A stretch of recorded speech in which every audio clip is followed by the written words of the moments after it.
This is Dr. Laura Kokinda, the head medical psychologist for the City of Los Angeles Medical Services Division.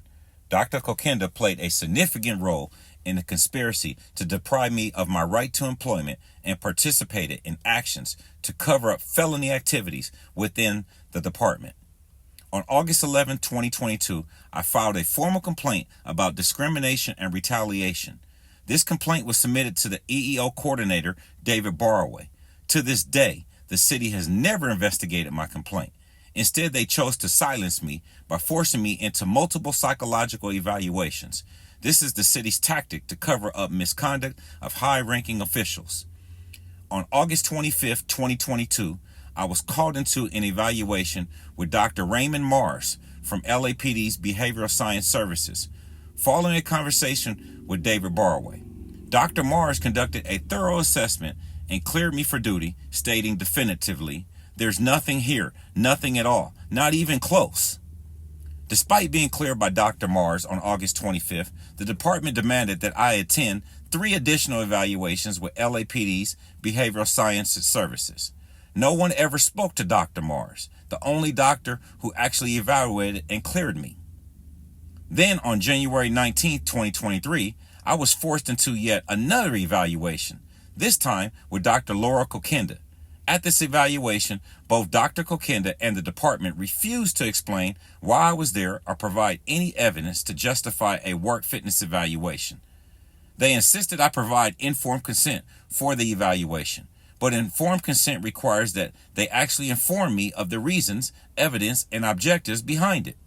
Dr. Kokinda had a duty and obligation to provide this information before requesting my consent. She couldn't do this because there was no objective evidence or valid reason for the evaluation. This was purely a retaliatory measure with no documented need or medical basis. Dr. Kokinda's participation in this forced evaluation, ignoring the clearance I received from Dr. Mars, was not only illegal, but a clear abuse of her role as a psychologist. This highlights how psychological evaluations are being misused to intimidate and silence individuals who report misconduct. What you are about to hear is the actual audio from my hearing with Dr. Kokinda. Listen as they claim I was insubordinate, despite refusing to inform me of the reasons behind this evaluation or provide any justification. This was my 6th forced evaluation, and I had already been cleared. Okay, today we're here on the record. My name is Officer Rodney Rouzan with the LAXPD Police Department. I'm also here with my witness, David Rogers. We're here at 520 West Temple Street at the Medical Services Division. I've informed Dr. Kokinda that I do not give informed consent for this evaluation and that I'm only here by way threat of duress and coercion by Chief Ramble and let me give you the exact verbiage. I'm only under threat, duress, and coercion of disciplinary action or termination by Chief Ramble for not following orders to give informed consent. So Dr. Kokinda, and what's your guys' names for the record? Dr. Murakami. Okay. And Dr. Kokinda. Okay. Dr. Kokinda, I have a couple of questions, or numerous questions, but the first, you said the objective. I haven't been provided it yet, and one of the things I have a question for is the objective evidence that Officer Rodney Rouzan may be unable to effectively perform the duties of a police officer. And these. Sorry, I don't mean to cut you off, but I just want to start by also, we are medical professionals. This is a medical evaluation, so by, you're preferring to record this, and also by having your witness, I just want to make it clear that you're waiving privilege of your medical information should that be discussed during this appointment. Okay. I mean, I don't agree to any. I'm just recording. So. Okay. I just want to. Because we're not here for discipline. We're not here for anything else going on with the department. We are here to answer a medical question, and so that's my role, and that's the kinds of things that would like to be able to talk to you about to get my job complete. Hold on, Dave. So there's 2 elements. So I'm trying to understand why I'm even here. Okay. So there's 2 elements, and I know you took the course on March 15th through Post for a workplace fitness evaluation. And there's two requirements in law under the ADA and the EEOC, okay? The objective evidence that Officer Rodney Rouzan may be unable to safely or effectively perform the duties of a police officer. Can I have that information? So we're here today. What prompted this evaluation, or the department to request this evaluation, were some interactions that occurred on, looks like August 25th. So do you know what those were? Because I know the department has taken your badge and duty weapon, correct? Correct. Okay. So do you know what prompted that? No, ma'am, I'm just asking for the objective evidence. These are two requirements. So before we even do you have the objective evidence that Officer Rodney Rouzan may be unable to safely or effectively perform the duties of a police officer? That's that before we can even proceed. I just want the evidence. Well, the report of the conversation that you had with Lawa HR, in which you were reported to be very emotional, have other indications of potential concern that then prompted a conversation with BSS, and then prompted your duty weapon to be removed and your badge to be taken. And was I there? No, but I have this report, which is what I'd like to hear what happened and your explanation of that interaction, and that's what prompted us to be here. Well, ma'am, I'm still asking for the objective evidence.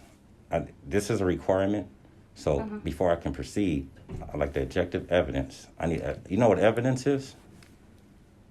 Yeah. Okay, so I'm just asking for the objective evidence. So I really just would like to be able to take care of this evaluation and get this cleared up, but I don't think we're going to be able to proceed. Ma'am, this is okay. What about this? The reasonable basis for believing that the cause may be attributed to psychological factors. This is the ADA and the EEOC requirements. I know the requirements. So do you have them? I just explained to you why we're here, the interaction, and the reported phone call where you were emotionally very unstable and saying some things that sounded concerning to the department for your safety, for the safety of others. Okay, so you don't have the objective evidence? So I think we're going to wrap it up for now. All right? No, I have a couple more questions, ma'am. I feel we're just not able to communicate that clearly. So I'm going to go ahead and discontinue at this time. Doctor, we are whistleblowers. And there's a lot of information that we have regarding the city, and we've made all the proper notification. We as whistleblowers deserve protections under the Whistleblowing Act. And we haven't been afforded those protections, and instead, he's been retaliated against, as well as myself. Who do you suggest that we go to notifying you that we're whistleblowers?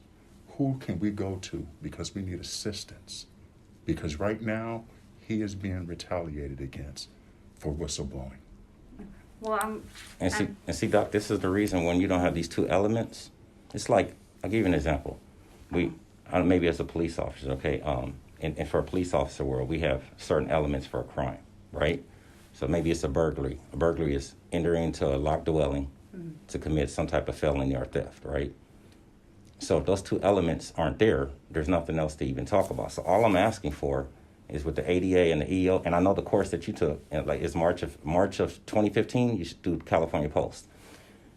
Those are two things that have to be there. So I want to proceed with this, but I'm just asking you for these two, and this hasn't been given to me yet. Well, evaluations, work fitness evaluations for law enforcement, the threshold for that, the type of evaluation has been met based on the information given to the department. And I'm sorry, whatever else is going on, and I don't know what else has been going on with the department or the whistleblowing. That stuff is all out of what I'm here to look at. I have been given this evaluation request simply to answer the medical questions, see if there's anything psychological going on related to this interaction, and that's it. And Related to an interaction that's alleged by one individual that made a phone call to this individual while he was off duty. If the statements were that bad and the behavior displayed, which I don't understand how you can display behavior via a phone conversation, why didn't this go to IA? So when the concern is suggestive of potential mental health concerns, that's why we're here. And I can't, this is what I'm saying. I wasn't there. I don't know what happened in this call. This is why I meet with you, because I want to hear what happened. You know, that's what part of the evaluation is. Figuring out what happened, what might have been mistaken if something like that occurred. I don't know. I don't know. I wasn't there. Well, okay. So what is the objective evidence that Officer Rodney Rouzan may be unable to safely or effectively perform the duties of police officer? So it's the report from the HR over the conversation. What report? It's documented. The work fitness request that's provided to us from the department pertaining to the conversation that occurred on August And who provided that document? 25th. So we received the documentation from David Barrowick, who was involved in the conversation, Okay. and that's The what fact, I know. The fact that he's been spearheading this is a problem. Because if he's the one that heard the statements, the proper thing to do, if it has something to do with safety of employees, he should have done an IA complaint. Instead of doing that, he falsified the record to make it seem as if he's unfit, but will not provide statements that were made, the alleged statements that were made. He won't provide the alleged behavior that was displayed, which we've requested numerous amounts of time. This has been going on for 4 or 5 months now. And we have documentation, declarations that we're willing to testify in court showing that we requested this information, but we continue to be retaliated against for whistleblowing. And this, what we know, is on a grand scale doesn't just affect LAWA. It affects over 6,000 employees that have submitted a religious exemption due to not wanting to take the COVID vaccine. And now that you're a city employee, yes, you're a doctor, and I understand, but you have 2 individuals in front of you that are letting you know that we are not being protected as whistleblowers, and this is why we are in here. What we can prove is that somebody in the city of Los Angeles, numerous unknown city employees, are usurping their authority and presented fraudulent documents/contracts to every city employee that submitted a religious exemption. We know these documents are fraudulent because not only are they unsigned, the documents don't exist in the city clerk's office. We have done multiple grievances regarding this matter. Nobody wants to address the issue. And once Rodney started holding certain individuals accountable in HR for their actions, now the record's been falsified and we are here unlawfully, and you guys do not have the proper elements to proceed or even see Rodney Rouzan, because you guys are going off of one individual's alleged statements, which is David Barrowick, and this is the problem. Well, and then, okay, so Doc, but I'm willing to get this resolved, but I have a couple questions for you. Okay, so first question being, I was seen by a doctor at BSS on the night on the 25th. Then I was placed back into the field. Okay, so the 25th, I used to work graveyards. 25th is Thursday to Friday. So I used to come in at 1700, get off at 6 in the morning. So I got a call in about 1200. I spoke to Dr. Mars. He said, "You're clear. Go back." And then I go back in the field, finish my shift. Then I'm off for the next few days. And then I come back to work on Monday. I go out and make an arrest. And then I get pulled out the field. So why was I already evaluated, placed back in the field, and then taken back out? Do you know why that happened? No, I'm not involved in any of that time. I wasn't there. I don't make those decisions. Gotcha. Okay. So that doesn't make sense, though. So who can explain that? I would direct that question to your supervisors. I've already have. I wrote numerous, and I'm not getting any answers. I hear all your frustration with this. I do. And these are questions that are not in my wheelhouse. I wish I could be more helpful to you but it's completely out of my scope and out of my role. Okay, well, these are questions and concerns. Now, is informed consent required to be in these type of meetings? Do you guys have to have our consent? So, I have to have the form, which I... Oh, I'm sorry. Oh, this is my sergeant calling. I'll call him back later. Okay, no problem.